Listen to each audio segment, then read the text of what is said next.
বলছেন না, আমরা যারা দাবি করছি নাগরিক সহ আমরা তো এই নিশ্চিত নিরাপত্তা বেষ্টনীতে তো এইসব পূজা উৎসব করতে চাই না।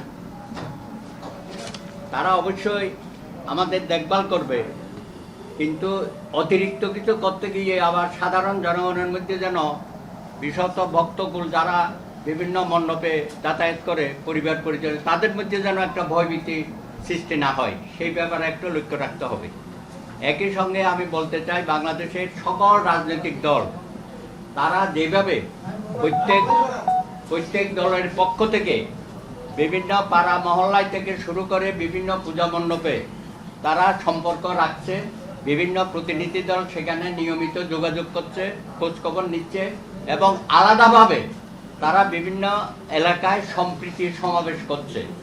আমরা তাদের সকলকে অভিনন্দন জানাই যে আজকে জনগণের সমর্থন নিয়ে দলমত নির্বিশেষে সকল শ্রেণী পেশার মানুষ সহ রাজনৈতিক নেতৃবৃন্দ তারা যেভাবে এই পূজা উৎসব সহ অন্যান্য ধর্মীয় উৎসবকে শান্তিপূর্ণ এবং নির্বিঘ্নে অনুষ্ঠানের জন্য যে পদক্ষেপ গ্রহণ করেছে, তার জন্য আমরা তাদের সকলকে আন্তরিকভাবে অভিনন্দন জানাই, শুভেচ্ছা জানাই।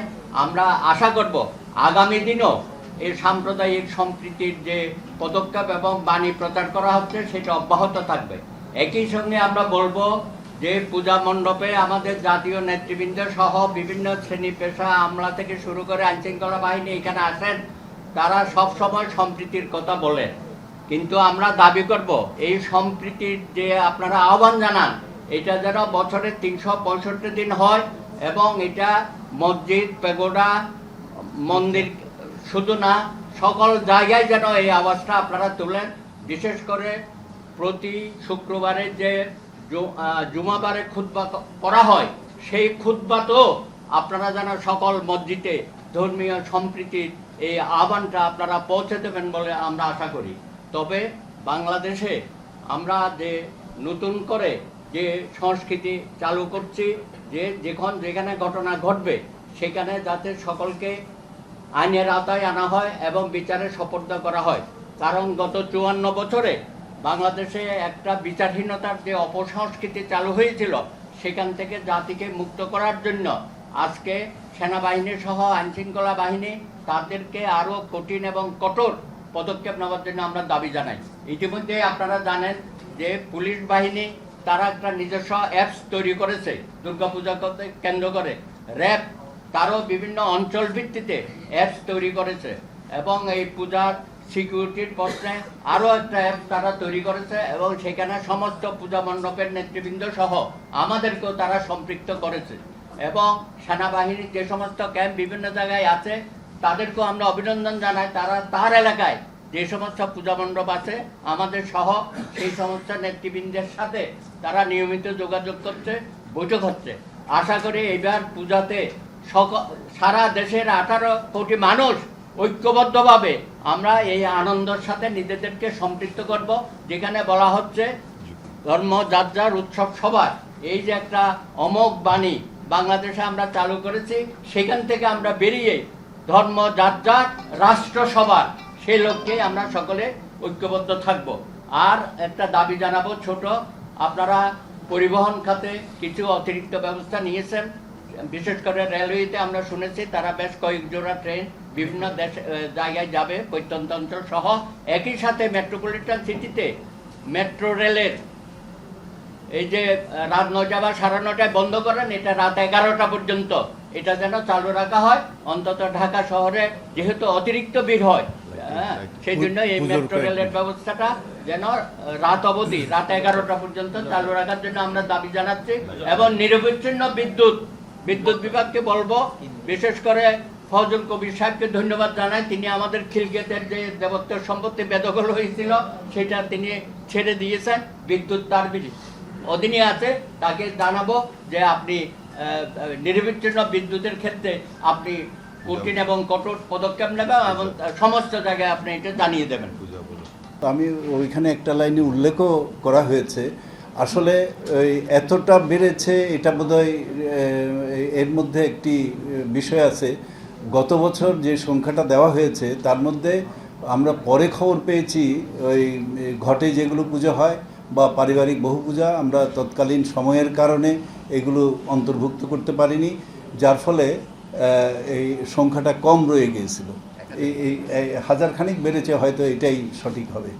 দ্বিতীয় প্রশ্নটা আইন শৃঙ্খলা, এটা তো বিভিন্ন জায়গায় আমরা এখানে উল্লেখই করেছি, বিভিন্ন জায়গায় প্রতিমা প্রস্তুত করার সময়, তৈরি করার সময় হামলা হয়েছে, মন্দিরে হামলা হয়েছে, এইগুলো এবং আমাদের ধর্মীয় সংখ্যালঘুদের উপর, বিশেষ করে হিন্দু সম্প্রদায়ের উপর ওই সামাজিক যোগাযোগ মাধ্যমে একটা কিছু ছড়িয়ে দিয়ে ধর্মবিদ্বেষের ভুয়া মিথ্যা একটা বার্তা দিয়ে যে হামলা করা হয়েছে, এটা যেটা 2009 সাল থেকে শুরু হয়েছে, 9-10 থেকে শুরু হয়েছে, সেটা এখনও চলমান এবং সর্বশেষ তার ঘটনা ঘটেছে গঙ্গাচড়া। এই ঘটনাগুলো আমরা তুলে ধরেছি।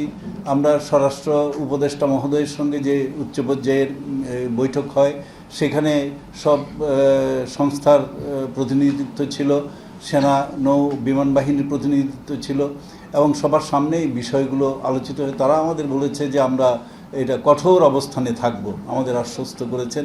এর মধ্যে বেশ কিছু এলাকায় প্রতিমা এবং মন্দিরে হামলার ঘটনার পরে অনেক দুর্বৃত্ত ধরা পড়েছে, আমাদের লিখিত বক্তব্য রয়েছে। কাজেই আমরা যখন যেটা পারি, বিশেষ করে সেনাবাহিনী তাৎক্ষণিকভাবে ছুটে যাচ্ছে, প্রশাসনের পাশে দাঁড়াচ্ছে।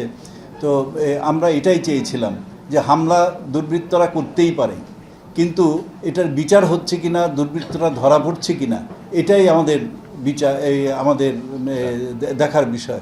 এবং আমরা চাই, এই যে কথাটা বলেছি বিচারহীনতার সংস্কৃতি, এটা আমাদের লিখিত বক্তব্য আছে। বিচারহীনতার সংস্কৃতি আমরা নানাভাবে দেখেছি গত 53 বছর। আমরা চাই না এই সংস্কৃতি অব্যাহত থাকুক, এই পরিবর্তনের মধ্য দিয়ে সেই সংস্কৃতির মৃত্যু ঘটুক আমরা কামনা করি। এই জন্য আমরা স্বরাষ্ট্র উপদেষ্টা ছাড়াও বিভিন্নভাবে যে মিটিংগুলো হয়েছে, ধর্ম উপদেষ্টা, তারপর আইজি মহোদয়, মহানগর পুলিশ কমিশনার এবং বিভিন্ন সংস্থার সঙ্গে আমাদের যে বৈঠক হয়েছে, আমরা এই উদ্বেগগুলো তুলে ধরেছি। তারা আমাদের আশ্বস্ত করেছেন এবং তাদের আশ্বাসের বিভিন্ন প্রতিফলনও আমরা দেখতে পেয়েছি। 3 নম্বর যেটা ওই যে মামলা, ঢালাওভাবে মিথ্যা মামলা, এটা তো গত 1 বছর ধরে অব্যাহত রয়েছে। এটা আমরা সরকারকে জানিয়েছি এবং আমাদের যে যখন যেটা খবর পেয়েছি, আমাদের তালিকা আছে, সেই তালিকা অনুযায়ী সরকারকে জানিয়েছি এবং সেনাবাহিনীকেও আমরা জানিয়েছি। সেনাবাহিনী থেকেও আমাদের বলা হয়েছিল কোথাও ঘটনা ঘটলে, মামলা এরকম হলে আমাদের দিন, আমরা দেখব। প্রশাসনও দেখছে, এই সেনাবাহিনীও দেখছে এবং বিভিন্নভাবে বিভিন্ন জেলায় কিছু কিছু ঘটনা তাদের হস্তক্ষেপে নিরসন হয়েছে। আমরা চাই এই যেগুলো হয়নি সেগুলো সরকার এবং প্রশাসনের যেই অংশটি এটা দেখে, তারা যেন পুজোর আগে এটার দ্রুত এই সমস্যার সমাধান করেন। আমাদের নেতৃবৃন্দ বা আমাদের যে পূজা সংশ্লিষ্ট বাংলাদেশ পূজা উদযাপন পরিষদ, মহানগর ছাড়াও আমাদের হিন্দু সম্প্রদায়ের অনেকে এই মামলার শিকার হয়েছেন, তারা যেন নিশ্চিন্তে এই দুর্গাপূজায় অংশ নিতে পারেন, আমরা সেই অনুরোধ জানিয়েছি।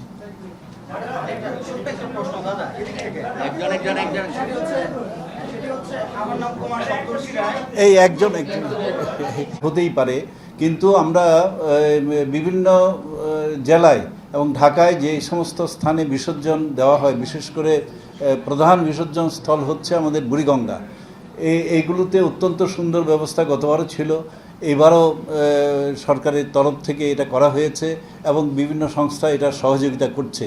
উৎকণ্ঠার বিষয়টি তো এটা কি বলবো, এটা তো ঘটনা ঘটলে যাতে সুন্দরভাবে অনুষ্ঠিত হয়, আমরা তো সেটাই চাইব, সরকারও তাই চেয়েছে এবং একেবারে সর্বাঙ্গীন ব্যবস্থা গ্রহণ করা হয়েছে, যেমন ডুবুরির ব্যবস্থা করা, উপরে হেলিকপ্টার থেকে পরিদর্শন করা, এই সব বিষয়।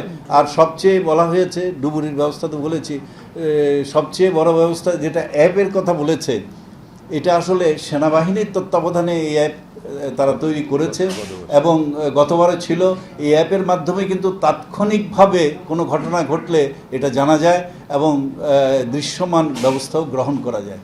কাজে উৎকণ্ঠা আমাদের যেভাবে যে অর্থে আপনারা বলছেন সেই অর্থে উৎকণ্ঠা নেই। আমরা এইভাবে আমরা পুজোর আয়োজন করছি, আমরা জানি সবাই আমাদের পাশে রয়েছে। ধন্যবাদ আপনাদের। ছোট্ট একটা প্রশ্ন। আমার নাম কুমার সপ্তর্ষি রায়, দৈনিক মানববন্ধন বলেছেন সেখানে প্রায় 13টি জেলা আছে, যে 13টি জেলাতে বিভিন্ন হামলা বা এই পঞ্জিকা আর দেখতে হয় না এখন, কবে জন্মাষ্টমী উৎসব আর বুঝতে পারে সামনে একটা কোনো উৎসব আসতেছে। এইবারও দুর্গাপূজার সময় যে 13টি ঘটনার কথা বলছেন বা 2 দিনের মধ্যে আরো ঘটতেছে শেষ পর্যায়ে, তার মানে একদিকে দুর্গাপূজার প্রতিমাগুলো ভাঙচুরের ঘটনা ঘটছে, আরেক দিকে আমরা সবাইকে বলছি আনন্দ উৎসবের সাথে আপনারা পূজায় পার্বণে অংশগ্রহণ করেন, সরকারের সহযোগিতা আমরা পাচ্ছি। সুতরাং এখানে একটু আমাদের মধ্যে ভয়ভীতি তো অবশ্যই আছে। আমরা আশা করব যে বাংলাদেশে এই পূজা মণ্ডপে হামলার পরে কেউ বলবেন এটা বাতাসে ভেঙে গেছে। গাজীপুরের ঘটনা আপনারা জানেন। আর যখন যাকে ধরা হয় কুমিল্লার ঘটনা থেকে, সব জায়গায় বলা হতো পাগল, উন্মাদ, হ্যাঁ, এবং সে নেশাখোর। এইসবের মধ্য দিয়ে ঘটনাকে ধামাচাপা দেওয়া হয়। আমরা আশা করব এই ধরনের আপনাদের প্রশাসন থেকে যেন বক্তব্য দেওয়া না হয়। অপরাধী যে হোক তাকে আইনে আওতায় নিয়ে আসেন এবং একটা বিচারের ব্যবস্থা করবেন, তাহলে আমরা আশ্বস্ত হতে পারি।